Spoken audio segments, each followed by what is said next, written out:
Oi, gente! E hoje nós vamos assistir sobre o traje dos meninos e meninas, ok? E aí, ele vai falar sobre o traje dos meninos e das meninas, então, bora lá! Observe essas pinturas do século XVII. Você diria que as crianças representadas nelas são meninos ou meninas? Acertou quem disse que são meninos. Isso Meninos! mesmo. Agora iremos Isso aí, tentar gente. explicar nesse Os vídeo meninos o motivo desses meninos usavam usarem vestido. vestido nessa época.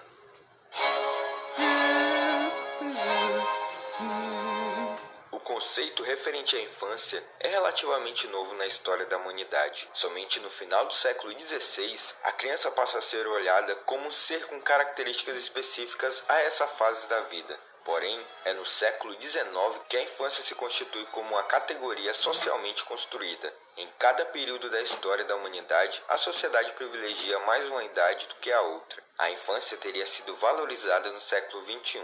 O historiador Philippe Arrier relata em sua obra A História Social da Infância e da Família, em 1960, que durante muitos séculos a construção do sentimento de amor pelas crianças era inexistente. Suas pesquisas através de fontes historiográficas e iconográficas da Idade Média retrata que as crianças eram consideradas como adultos em miniatura, um ser que não se distinguia do adulto. Mas não nos aprofundaremos sobre as crianças nesse vídeo. Trataremos sobre o traje que elas utilizavam. Mas se quiserem um vídeo sobre as crianças ao longo da história, comente aí.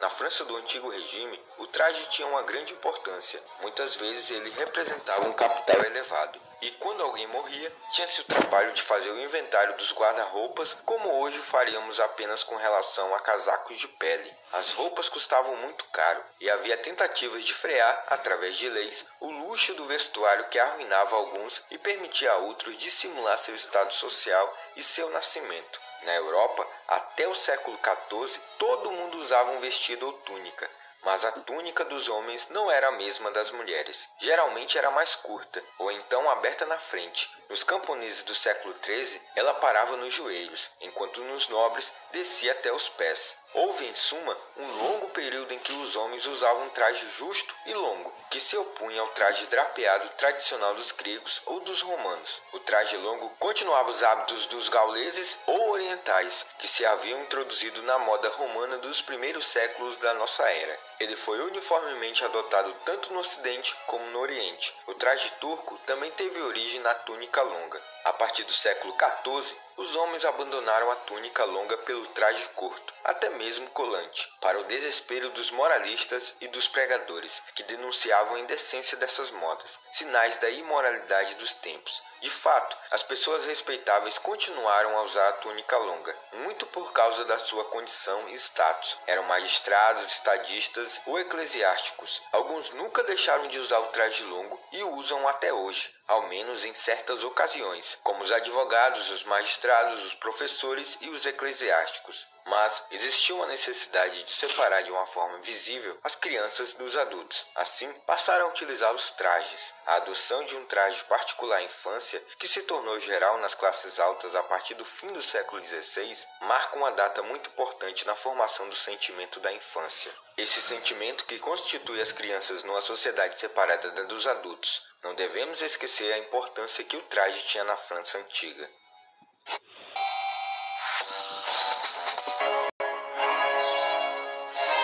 O traje dos meninos. As pinturas do século XVI ao XIX retratam as crianças vestidas e enfeitadas como adultos em miniaturas. Os sentimentos expressos na face, a posse, assim como a musculatura, mostravam que não existia distância do mundo das crianças e dos adultos. A criança exercia dentro da organização social as atividades impostas aos mais velhos, variando essas de acordo com a condição social da família. Para as famílias nobres, aos 7 anos, eram levadas a ter aulas como de escrita e música. Já para menos abastadas, restavam as tarefas da economia familiar e o aprendizado e ajuda nos ofícios dos pais. Como a vida cotidiana era vivenciada sem a separação do adulto, é evidente que o vestuário refletisse essa condição. O primeiro ano de vida das crianças era uma verdadeira tortura. Na cabeça cabeça aos pés, elas eram totalmente envoltas em faixas que mantinham o corpo aquecido e davam sustentação. Essa vestimenta era chamada de cueiros. É evidente que com essa indumentária,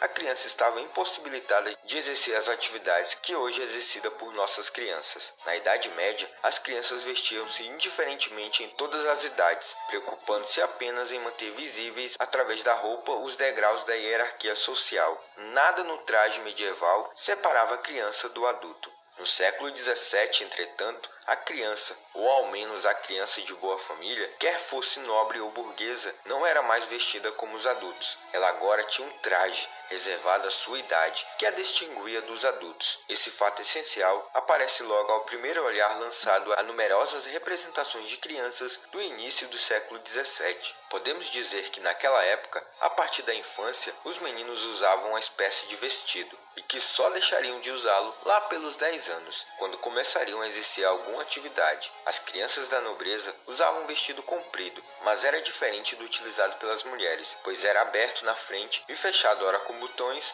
ora com agulhetas. Era costume que por volta dos 2 anos, a criança, que ainda não ficasse de pé sozinha, já usasse o vestido. Esse vestido poderia ser muito simples, mas também poderia ser suntuoso e terminar por uma cauda, como dos príncipes herdeiros ou delfins da França. Esse vestido em forma de sotaina não era a primeira roupa da criança usada depois que ela deixava os cueiros. Até os 2 anos, os meninos vestiam-se exatamente como as meninas, ou seja, com saia, vestido e avental. Esse era o traje dos meninos menores. Torna-se hábito do século XVI vesti-los como meninas, e estas, por sua vez, continuavam a se vestir como mulheres adultas. A separação entre crianças e adultos ainda não existia no caso das mulheres. Existem algumas descrições de como era composto o traje das crianças. Primeiro, coloca-se nas crianças uma camisola curta, meias bem quentes, uma nágua grossa e o vestido de cima, que tolhe os ombros e os quadris, com uma grande quantidade de tecido e pregas, e diz-se a elas que toda essa tralha lhes dá um ar maravilhoso. No Diário de Errois, que nos permite acompanhar o dia a dia da infância de Luís XIII, lemos sobre a data de 28 de junho de 1602. Luís XIII tinha então 9 meses. Foram colocadas tiras à guisa de guias em seu vestido, para lhe ensinar a andar.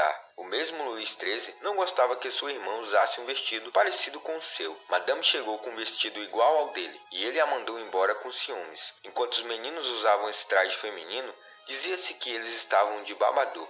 A gola do vestido era uma gola de homem. Os costumes dessa época em diante ditaram regras de vestir para as crianças, de acordo com a sua idade. Primeiro o vestido das meninas e depois o vestido comprido com gola, que também era chamada de jaquete.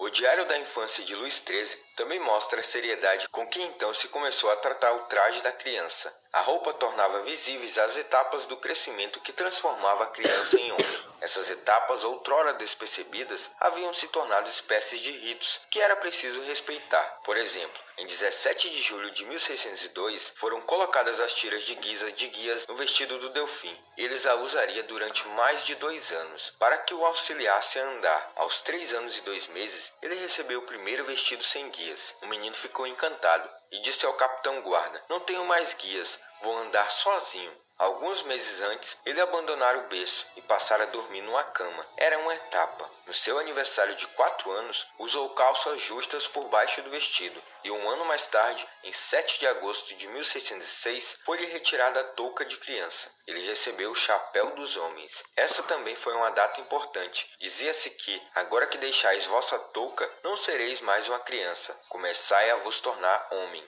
Mas 6 dias depois, a rainha mandou que lhe pusessem novamente a touca. Em 6 de junho de 1608, quando Luís tinha 7 anos e 8 meses, consta que ele foi vestido com gibão e calças pelos joelhos, deixou o traje da infância, ou seja, o vestido, e recebeu a capa e a espada. Essa diferenciação de traje não era observada nas meninas. Estas, como os meninos de outrora, do momento em que deixavam os coeiros, eram logo vestidas como mulherzinhas. Se olharmos de perto as representações de crianças do século XVII, notaremos que o traje feminino, tanto dos meninos pequenos, tanto das meninas pequenas, comportava um ornamento singular, que não era encontrado no traje das mulheres. 2 fitas largas presas ao vestido, atrás dos 2 ombros, pendentes nas costas. Elas desapareceram no final do século XVIII, época em que o traje da criança se transforma. Esses hábitos, que surgiram no século XVI e foram conservados até o século XVIII, procuravam distinguir o traje das crianças do traje dos adultos, revelavam uma nova preocupação, desconhecida da Idade Média, de isolar as crianças, de separá-las através de uma espécie de uniforme. E o vestido era utilizado na etapa infantil do menino. Por volta de 1770, os meninos deixaram de usar o vestido com gola aos 4 ou 5 anos. Antes dessa idade, porém, eles eram vestidos como meninas, e isso continuaria até o fim do século XIX. O hábito de efeminar os meninos só desapareceria após a Primeira Guerra Mundial, e seu abandono deve ser relacionado com o abandono do espartilho pelas mulheres, uma revolução de traje que traduz as mudanças dos costumes.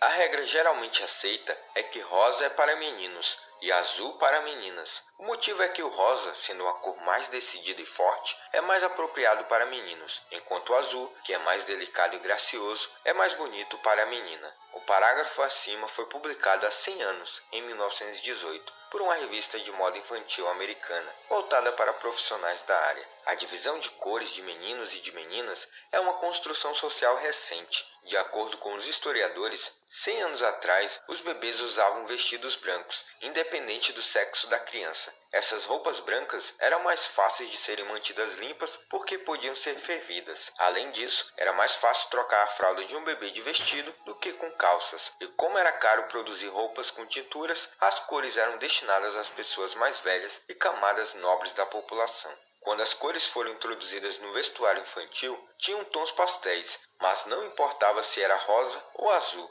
Geralmente, eram escolhidas de acordo com o tipo físico da criança. Era muito comum ver bebês de olhos azuis vestindo azul e bebês de olhos castanhos vestindo rosa. As pessoas achavam que combinava mais, conta a historiadora Paulette. O uso das cores também variava de acordo com a região, explica a historiadora. Em alguns países católicos, era comum encontrar o azul para meninas, porque o azul era associado à Virgem Maria. Em outros locais católicos, como na França e Bélgica, o primeiro filho costumava ser dedicado à Virgem Maria e vestido de azul, fosse menino ou menina. Mais recentemente, o uso do rosa para meninas e azul para meninos se tornou padronizado em todo o Ocidente. Mas como isso ocorreu? Uma das explicações é que o padrão teria sido criado pela indústria da moda americana e se espalhado para outros países. Segundo Gavin Evans, o escritor e especialista em cores, o azul sempre foi associado à Virgem Maria e à delicadeza das mulheres, enquanto o rosa estava ligado ao vermelho, visto como uma cor forte e enérgica, que traria mais masculinidade aos garotos. Essas questões puramente sociais, que vinham desde os séculos anteriores, determinavam um suposto padrão psicológico. Foi apenas na esteira da Segunda Guerra Mundial que o cenário mudou. Entre 1920 e 1950, com a crescente industrialização dos Estados Unidos, o azul passou a ser subitamente comercializado por varejistas, como a cor perfeita para homens, enquanto marcas de moda afirmavam que o rosa era a cor mais delicada. Essa dicotomia foi se espalhando para brinquedos, acessórios, berços e desenhos animados, agitando a indústria infantil e gerando os padrões que hoje temos como verdade. Além disso, outros símbolos de gênero entraram na moda infantil, como os laços e corações para meninas, aviões e bolas para meninos. Antes, o que definia a moda infantil era a praticidade, a conveniência. Agora, as pessoas estão mais interessadas em garantir que seu filho pareça com o estereótipo de um menino, diz Paulette. A ideia de que há algo natural e permanente sobre o uso do rosa para as meninas e azul para os garotos é historicamente errada. Também é errada a ideia de que se você não tratar as crianças segundo um estereótipo de gênero, elas vão crescer confusas, serão pervertidas, vão se tornar homossexuais e transgênero. Não há nenhuma evidência disso, segundo a historiadora Paulette. Não é dos estereótipos de gênero que nasce a identidade homossexual ou trans. É sempre bom lembrar da diferença entre gênero e sexualidade, enquanto orientação sexual é a atração por pessoas do mesmo sexo, de sexo diferente ou ambos. Gênero é a forma como a pessoa se identifica, não dependendo de sexualidade ou do órgão com a qual a pessoa nasceu. É pelo fato de serem socialmente construídos, como bem demonstram as cores azul e rosa, que gêneros podem ser criados, modificados e transformados, gerando inúmeras possibilidades de ser humano. Olá, eu sou o professor Danilo. Então, gente, esse vídeo vai ficando por aqui. Eu espero que vocês tenham gostado. Eu quero que você deixe o like, se inscreva no canal e Fui!